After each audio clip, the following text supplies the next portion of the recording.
What's going on, guys? Winter Kills. We are back with another deck profile here. The very special deck profile from a man who needs no introduction, Mr. Cgoody. He's topping YCSs. He's winning VIPs. He's sweeping 5v5s. And now he's stealing PS5s from Rochester. So tell us how you got this thing. What deck did you play for the tournament? How did it all go? It went pretty well. I lost once in Swiss, and then I ended up beating the same guy I lost to in Top Cut. Nice, nice. It was branded. What deck did you end up playing? Oh, Kashtira. Kashtira. All right, yeah, the best deck. All right, standard lineups. The 3 Unicorn, the 3 Fenrir, the 2 Rise Heart. Some people like 1. I don't agree at all.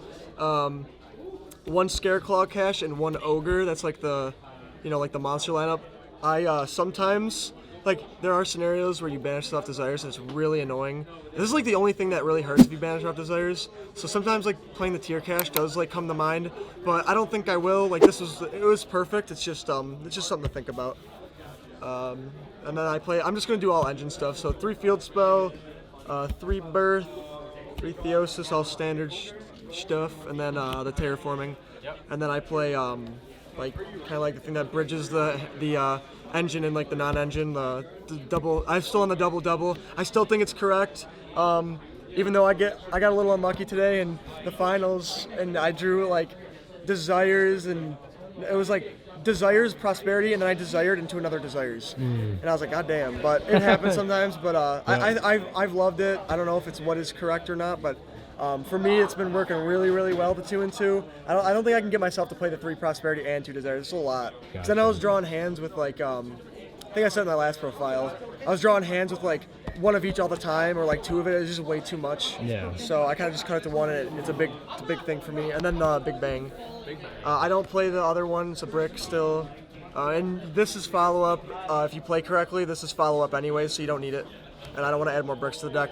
For the non-engine, I played 2 talents, super random that it's 2, but I think 3 of it is cloggy with these cards, same with Thrust and stuff. I think these cards, for some reason, I don't know why, but they feel like they're always 2-ofs. Yeah. Because when they're 3-ofs, they're horrible when you draw multiples, and sometimes when they don't hand trap you, it's dead, and they'll imperm you sometimes. So I think 2 is really good. It's hand trap format, so.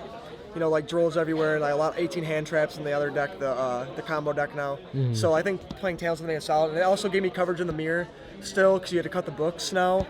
So I was able to still take a Rise Hearts and stuff like that, give you an advantage in the mirror. 3 Ash, 3 Ogre now instead of Mourner. This card's probably the best hand trap for generic hand traps in the format. And then next to Droll, obviously, but Droll's good against a few decks. But this is more generic into Pirelli, Super Heavy Samurai, etc. You can do niche stuff with it, stuff like that. I really like this card a lot. And this is the MVP of the day. Gamma. I think maining it throws a lot of people off, and they play around Droll, but then they a lot of decks they play around Droll, but it plays really hard into Gamma. Yeah. And going second, it's the best hand trap all around. Mm-hmm. But going first, a lot of people are on Droll in the main deck, so I wanted to kind of cheat code my way with that. Yeah. That people are playing Droll. So when I use Field Spell or Desires or Prosperity or Terraforming or whatever, when they Droll on res and then they hit you with it, you Gamma them. It doesn't resolve, obviously, and then you make the Omega, and then you rip a second card out of their hand, so they just rip 2 cards out of their hand, hand rip. Yeah. And you clear your way for your Kashtira plays, because you can't control a monster. Yep. So Omega is insane there. So I really Gamma was MVP. This card is just so good today, so good. And then 3 Imperm, just generic. It's okay right now, but you can see it as a 6th, and it's just generically good. 12 hand traps, 2 talents, and then solid engine. You want to do extra deck? Yeah, we can do extra. All right. So it's standard-ish. I only play 2 of this. It's never come up where I've needed a 3rd ever, and I've been playing this deck since probably I don't know, maybe 2.5 months, something like that. But maybe 3. But still, it hasn't come up yet. I know a lot of people play 3, but even in the times when they rip it with Unicorn and the other thing, you could just kind of win the game with their Rise Heart, because you just take it. And this allows, like I said before, the reason why, because it would either be this or this, and I do choose this because I think that if you open no non-engine cards, so all engine, this card allows you to play through the cash end board without non-engine, like without books or talents or anything like that. Like if you just have a bunch of extenders, you make this, it forces it, and then you make a second one, and then you take it. So that's why I played the 2 of that. 2 of this is standard. 2 of this is standard because of the ripping. 1 of this obviously probably should be banned. 1 of this. This card's insane. I love this card. It's like the best toolboxy card in the deck. Like gives you your engine back and then pops 2 cards. So good. The Gozen match thing I said in the last profile, I'm not gonna go through it. I think I feel comfortable with like having like a way to beat Gozen and like things like that. Skill drain. Yeah, and skill drain and like floodgatey shit. And it's like there's like random times where I want this, so I play it. Best card in the deck. No, I'm just kidding. But you still play Ogre Ash. Like I play the Mourner. Like when I played Mourner, I play this. So I was like, I figured I'd play this. It's still really good. It come up like once or twice. This is like when you punish them with the Gamma, and it's so fucking good.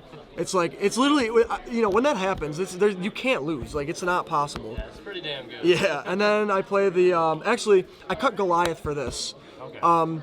Because that was like the one card that like how like you attach it on the Arise Heart, blah blah blah. Yep. But the thing is like people are not really on Raigeki Darkhold right now, and like Runic kind of like fell out of the format into Pirelli because Pirelli's just better than it. Mm-hmm. So with the Runic cards like not really like that rampant, and it's only good against the pop one. Yep. I didn't think Goliath was necessary, and I thought I wanted to make room for this, and it's like another Arise Heart attach because this has like a graveyard effect that like kind of like a graveyard shuffler, so it's like good like that. And then obviously Garua is my favorite one because like in any scenario ever that Arise Heart gets outed, you get a free draw.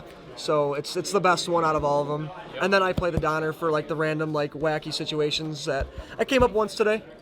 That's it. Like usually it only comes up once if at all. So that's the extra deck. And then we'll go to the side. We did 3 Droll because it's like an FTK against the best deck right now, which is in my opinion the six samurai. the super heavy samurai. It's good against a couple other things, but it's mainly for that really, because like you can't afford to you have to draw like good against that deck, like good hand traps, or like you can't draw Ash, or like even Ash Imperm sometimes isn't enough, and this card's like really the only thing that does stop them, but like obviously this too, but I'm obviously playing that in this deck because it's like an Egyptian god card.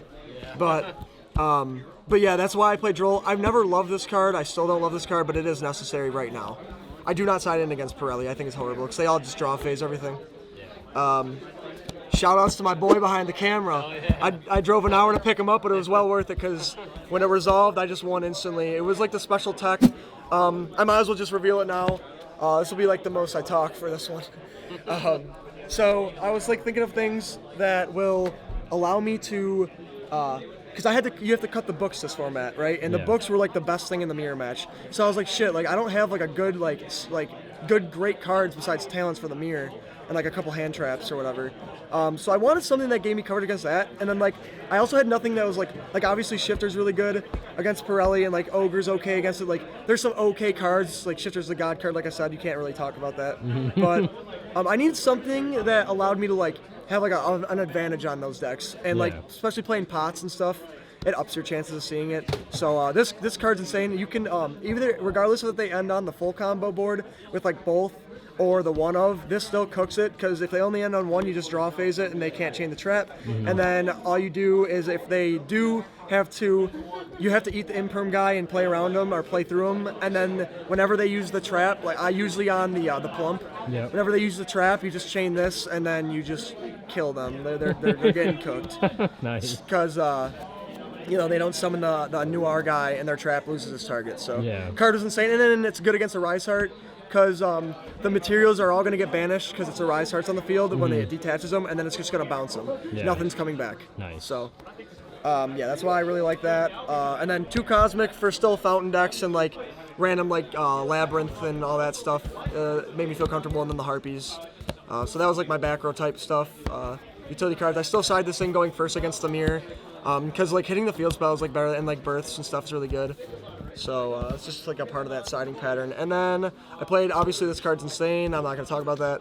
And then I played this over, I was playing Judgment, but Judgment doesn't feel as strong into like Pirelli or the super heavy deck, because they can just play right through that shit and you're paying 4,000 life points. It's not like last format where 1-for-1 trades were really solid, like the mirror. This is just like generically good. I mean, it could be something different, but this really went in today. Obviously branded. It's insane against. When they start like seeing like a threat against the super heavy deck, they can still link and stuff. But there's nothing that's like threatening with the links. Like the best line they could do through a D barrier is making Zeus. You're usually calling synchro against that deck, or what are you calling? Yeah, against? probably synchro at the moment. Okay. It's pendulum's not good enough because they can do a lot of shit before pendulum summoning. Yeah. You have to call synchro probably. Okay. Cuts them off of Baron. It cuts them off of a couple other things. It's like it puts them in like a weird scenario when you do flip it because you have to flip it at a certain time. I'm not saying it's like the craziest against them, but I think like from like a last minute thing I had to think about, I thought this was the best option because it's like floodgatey and like I want to like be able to have like a free win when I sided in going first. Yeah. But it was good. I only flipped it against branded, which is obviously nice. Yeah. But it really wasn't like I never like in the finals match against the super heavy deck. I had it. But he was like playing, but like he had to play through a Rise Heart. Yeah. So like he couldn't play through him obviously. So I never needed to flip this. Yeah. But it was nice to have it there.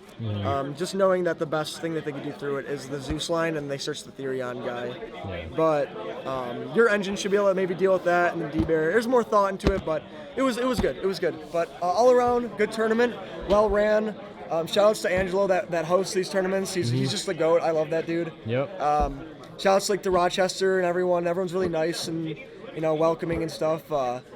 Shout outs to Adam and who drove. He's the boy. We all test together and stuff. Shout outs to Dan, Tiny, Nick, my buddy Mike Wiz.